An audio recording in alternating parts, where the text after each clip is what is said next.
Hello my friend, good evening and enjoy your viewing. Let's start our Deathbringer Saurfang tutorial.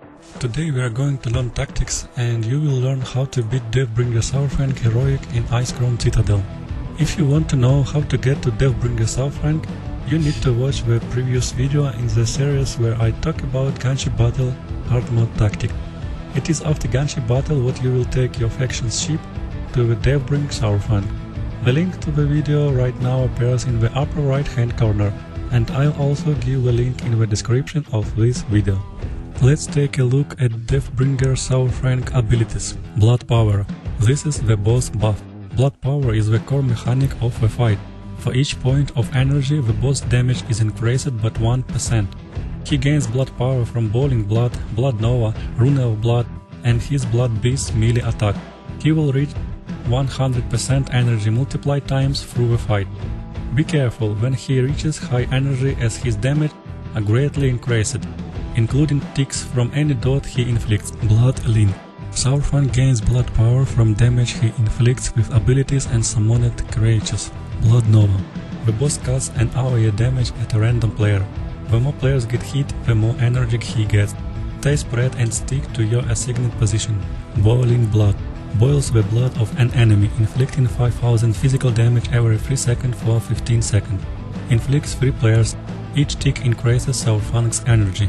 Call Blood Beast. Saurfang calls forth a fire of Blood Beast. You cannot use AoE on them. Kill them using single target abilities or dots. You must control them. They deal huge damage and empower the boss on each melee. Place a Hunter Trap on each spawn and prepare to use Mustang's knockback to force the odds into the snare trap for as long as you can. Mark of the Fallen Champion. Deadly debuff on random players. The boss deals damage to them on each melee attack. If a target dies while under this effect, Saurfang is healed for 20% of his total health. Frenzy. At 30% HP, the boss enrages and gains 30% attack speed, increasing his blood power generation. Use every possible boost to your damage to kill him faster. He is more dangerous than ever. At this point, any death from a market player will likely lead to a wipe. Rune of Blood. Applies a debuff on a tank. Each melee attack on that tank heals the boss.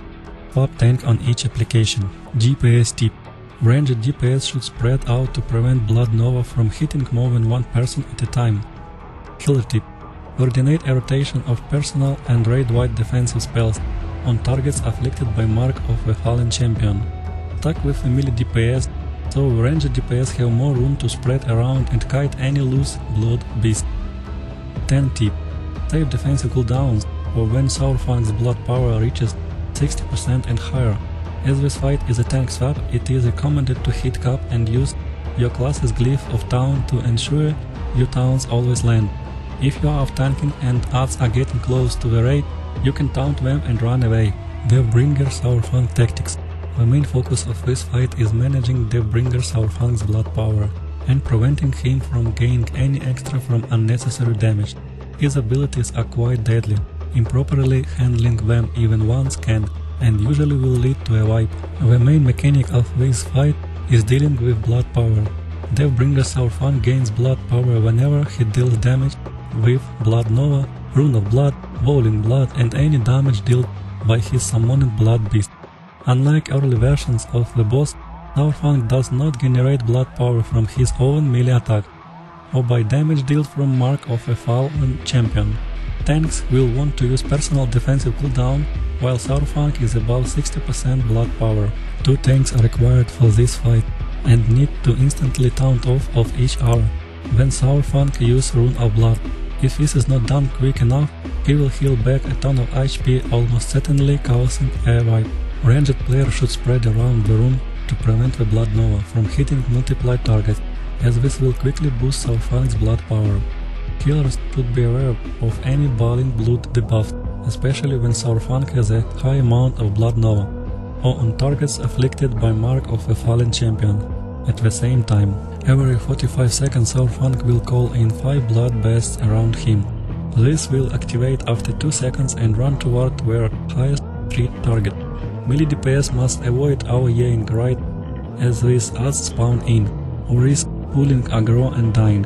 Use any available closed stuns, knockbacks and so on to keep this beast away from a raid. We must not ever attack anyone, as we will one-shot anyone and generate a ton of blood power for Saurfang himself. These beasts have the resistance skin buff, preventing you from being able to AoE them. They must be single target prioritized above everything else. Lastly, the main mechanic that will cause wipes for you is the mark of a fallen champion. When Deathbringer Saurfang reaches 100% blood power, he will cast a mark of a fallen champion on a random not tanked player and reset his blood power back to 0. This player will take 6175 to 6825 physical damage when Saurfang performs a melee attack on the tank. This debuff lasts for the rest of the fight, greatly increasing Saurfang's damage output and thus his blood power gains. This mechanic acts as a severe DPS check, as the raid will quickly become overwhelmed by this mark by the force of use. Any player affected by this mark that dies will heal the boss for 20% of his maximum health, instantly causing a wipe. The easiest way to deal with the mark of a fallen champion is by utilizing a Holy Paladins Beacon of Light, and with 2 Holy Paladins this mechanic is all but trivialized. Have your Holy Paladin placed their beacon on the first mark and continue healing the tank. If you have a second Holy Paladin, they will Beacon of Light the second mark and heal the third. If you do not have a second Holy Paladin, you have healers assigned to marks 2 and 3. The last few marks as you are finishing the fight can be cheated in a few ways to make this encounter much easier. The recommended method is Soulstone or reburn your non-Holy Paladins and have them cast Divine Intervention on marks number 4 and 5. The players with a mark must remain in the immunity for the remainder of the fight, but this removes the mechanic entirely. Lastly, at 30% health, Deathbringer Saurfang will gain Frenzy, granting him 30% increased attack speed. This will further increase his blood power gains, as well as greatly increase the damage dealt to the mark of a fallen champion players. You will want to say all major offensive cooldowns for this point and burn down the boss quickly before you become overwhelmed. If you do everything right, you can do it too. Try it and good luck.